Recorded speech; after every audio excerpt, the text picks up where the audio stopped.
D K Shivakumar ಅವ್ರ ಮನೆಗೆ ತಾವು ಮತ್ತೆ ಕೋಲಾರ ಮೇಲೆ ಅವರು ಹೋಗಿರುವಂಥದ್ದು ತುಂಬ ಚರ್ಚೆ ಆಗ್ತದೆ ಸರ್ ಈ ಸಂದರ್ಭದಲ್ಲಿ. ನಮ್ಮ ನಾಯಕರುಗಳು ಸಿದ್ದರಾಮಣ್ಣವರು ಮತ್ತು ಡಿ ಕೆ ಶಿವಕುಮಾರ್ ಅವರು ನಮ್ಮ ಇಬ್ಬರು ನಾಯಕರುಗಳು ಈ ಥರ ಇರುವಾಗ ನಾವು ಒಬ್ಬ ಶಾಸಕರುಗಳಾಗಿ ಮುಖ್ಯಮಂತ್ರಿ ಮನೆ ಮುಂದೂ ಹೋಗಿದ್ದೀವಿ, ಮುಖ್ಯಮಂತ್ರಿನೂ ಮಾತಾಡಿಸಿದ್ವಿ, ಉಪಮುಖ್ಯಮಂತ್ರಿ ಮನೆಗೂ ಹೋಗಿದ್ದೀವಿ, ಉಪಮುಖ್ಯಮಂತ್ರಿಗಳು ಕೂಡ ಮಾತಾಡಿದ್ವಿ. ನಾವು ಹಂಗಂತೇಳಿಬಿಟ್ಟು ನಾವೊಂದು ಪರ ಗುಂಪು ಅಂತೇಳಿ ಅಲ್ಲ,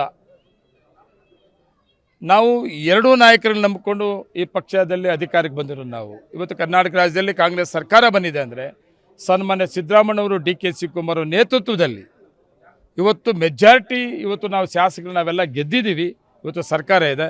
ನಮ್ಮ ನಾಯಕರು ಮಾತಾಡೋಕೆ ಹೋಗೋದು ನಮ್ಮದು ಅದೇನು ಮಹಾ ದೊಡ್ಡ ಇದಲ್ಲ. ಅದು ಜಿಆರ್ ಆರ್ಥೋಪೆಡಿಕ್ಸ್ ಕೋಲಾರ್ ಮೂಳೆ ಚಿಕಿತ್ಸಾ ಕೇಂದ್ರ ಅತ್ಯಾಧುನಿಕ ತಂತ್ರಜ್ಞಾನ ಬಳಸಿ ಎಲ್ಲ ಮೂಳೆ ಸಂಬಂಧಿ ಸಮಸ್ಯೆಗಳಿಗೆ ಪರಿಹಾರ. ಜಾಯಿಂಟ್ ರಿಪ್ಲೇಸ್ಮೆಂಟ್, ಸ್ಪೋರ್ಟ್ಸ್ ಸಂಬಂಧಿ ಸಮಸ್ಯೆಗಳು, ಮೂಳೆ ಮುರಿತ, ಸ್ಪೈನ್ ಶಸ್ತ್ರಚಿಕಿತ್ಸೆಗಾಗಿ ನುರಿತ ಮೂಳೆ ತಜ್ಞರನ್ನು ಸಂಪರ್ಕಿಸಲು 7022522255ಕ್ಕೆ ಇಂದೇ ಕರೆ ಮಾಡಿ. ಕೆಎಂಎಫ್ ಅಧ್ಯಕ್ಷರಿಗೆ ಚುನಾವಣೆ ಬರ್ತದೆ. ನಮ್ಮ ಹೈಕಮಾಂಡ್ ಮುಖ್ಯಮಂತ್ರಿಗಳು ಮತ್ತು ಉಪಮುಖ್ಯಮಂತ್ರಿಗಳು ಏನು ತೀರ್ಮಾನ ತಗೊಂಡ್ರು ಕೂಡ ನಾವು ರೆಡಿ ಇದ್ದೀವಿ ಅಂತ ಮೊದಲೇ ಹೇಳಿದ್ದೀನಿ. ಅದನ್ನು ನಾನಂತೂ ಆಕಾಂಕ್ಷಿ ಆಗಿದ್ದೀನಿ. ಆದರೆ ಪಕ್ಷ ತೀರ್ಮಾನ ತಗೊಂಡ್ರೆ ನೀನು ನೋಡಪ್ಪ KMF ಅಲ್ಲಿ ಕೆಲಸ ಮಾಡು ಅಂದರೆ ಅವಕಾಶ ಮಾಡಿಕೊಟ್ರೆ ಮಾಡ್ತೀನಿ, ಬೇಡಪ್ಪ ನಿನಗಿನ್ನೂ ಬೇರೆ ಅವಕಾಶಗಳಿದೆಯಲ್ಲ ಅವಕಾಶ ಮಾಡಿಕೊಡ್ತೀನಪ್ಪ, ಪಕ್ಷ ಕೆಲಸ ಮಾಡು ಅಂತೇಳಿ ಹೇಳಿದ್ರು ಕೂಡ ನಾನು ಒಪ್ಕೊತೀನಿ. ಅಲ್ಲ, ನನಗೆ ಡಿ ಕೆ ಶಿವಕುಮಾರ್ ಅವ್ರನ್ನವರು ಮಾತು ಕೊಟ್ಟಿದ್ದಾರೆ, ಡಿ ಕೆ ಸುರೇಶ್ ಅಣ್ಣವರು ಮಾತು ಕೊಟ್ಟಿದ್ದಾರೆ ಭೀಮಾ ನಾಯಕರು ಮಾಡೋಂಥ ಸಂದರ್ಭದಲ್ಲಿ, ಮತ್ತು ಮುಖ್ಯಮಂತ್ರಿಗಳು ಕೂಡ ಭೀಮಾ ನಾಯಕನಾದ್ಮೇಲೆ ನೀನು ಮಾಡ್ತೀನಿ ಅಂತ ಹೇಳಿದ್ದಾರೆ. ನಮ್ಮ ಜಿಲ್ಲಾ ಮತ್ತು ಸುರೇಶ್ ಅವರು ಕೂಡ ನನಗೆ ಹೇಳಿದ್ದಾರೆ. ನಾನು ಅದನ್ನೇ ನಂಬಿಕೆ ಇಟ್ಕೊಂಡು ಇವತ್ತು ಕೂಡ ಹೈಕಮಾಂಡ್ ಮೇಲೆ ಡಿಫೆಂಡ್ ಆಗಿದ್ದೀನಿ.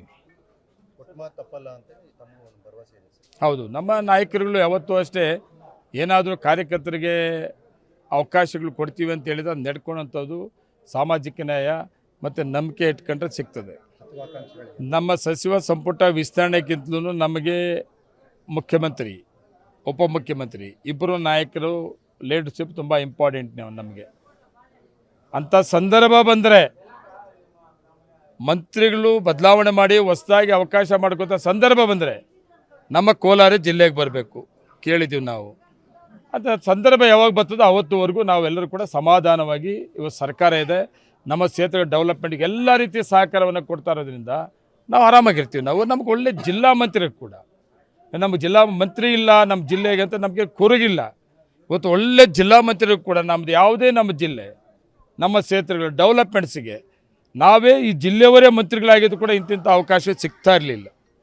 ಸರ್ಕಾರದಲ್ಲಿ ಮುಖ್ಯಮಂತ್ರಿಗಳ ಮಧ್ಯೆ ಉಪಮುಖ್ಯಮಂತ್ರಿಗಳ ಮಧ್ಯೆ ತುಂಬ ಚೆನ್ನಾಗಿರೋದ್ರಿಂದ ಇವತ್ತು ಹೆಮ್ಮೆಯಿಂದ ನಾನು ಹೇಳ್ತೀನಿ, ನಮ್ಗೆ ಆ ನೋವಿಲ್ಲ. ಅಂಥ ಸಂದರ್ಭ ಬಂದಾಗ ನಮ್ಮ ಜಿಲ್ಲೆಯಲ್ಲಿ 4 ಜನ ಕಾಂಗ್ರೆಸ್ ಶಾಸಕರು ಗೆಲ್ಲಿಸಿರುವಂಥ ಜಿಲ್ಲೆ ಇದು. ಅವಕಾಶ ನಮ್ಮ 4 ಜನದಲ್ಲಿ ಒಂದು ಅವಕಾಶ ಬೇಕು ಅಂತ ಹೇಳಿದ್ವಿ.